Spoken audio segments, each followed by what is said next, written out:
Hey everyone, we are reading Exodus chapter 2. Now a man from the house of Levi went and married a daughter of Levi. The woman conceived and bore a son. And when she saw that he was beautiful, she hid him for 3 months. But when she could hide him no longer, and she got him a wicker basket and covered it with tar and pitch. Then she put the child into it and set it among the reeds by the bank of the Nile. His sister stood at a distance to find out what would happen to him. The daughter of Pharaoh came down to bath at the Nile with her maidens walking alongside the Nile, and she saw the basket among the reeds and sent her maid, and she brought it to her. When she opened it, she saw the child, and behold, the boy was crying. And she had pity on him and said, "This is one of the Hebrews' children." Then his sister said to Pharaoh's daughter, "Shall I go and call a nurse for you from the Hebrew women, that she may nurse the child for you?" Pharaoh's daughter said to her, "Go ahead." So the girl went and called the child's mother. Then Pharaoh's daughter said to her, "Take this child away and nurse him for me, and I will give you your wages." So the woman took the child and nursed him. The child grew, and she brought him to Pharaoh's daughter, and he became her son. And she named him Moses, and said, "Because I drew him out of the water."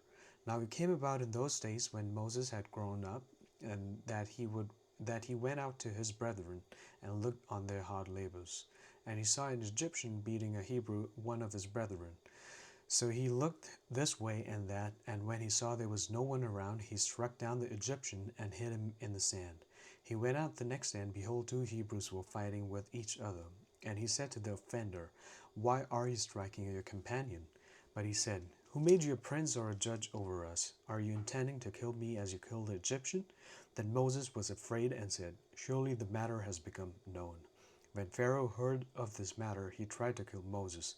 But Moses fled from the presence of Pharaoh and settled in the land of Midian. He sat down by a well. Now the priest of Midian had 7 daughters, and they came to draw water and filled their troughs to water their father's flock. Then the shepherds came and drove them away, but Moses stood up and helped them and watered their flock. When they came to Reuel their father, he said, "Why have you come back so soon today?"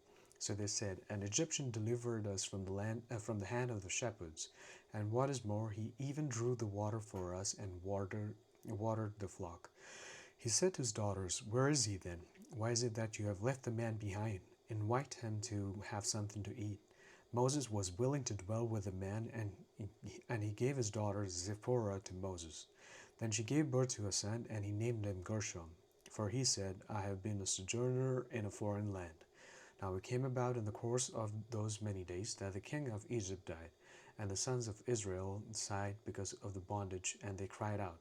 And their cry for help because of their bondage rose up to God. So God heard their groaning, and God remembered his covenant with Abraham, Isaac, and Jacob. God saw the sons of Israel, and God took notice of them. Thanks for joining. See you tomorrow.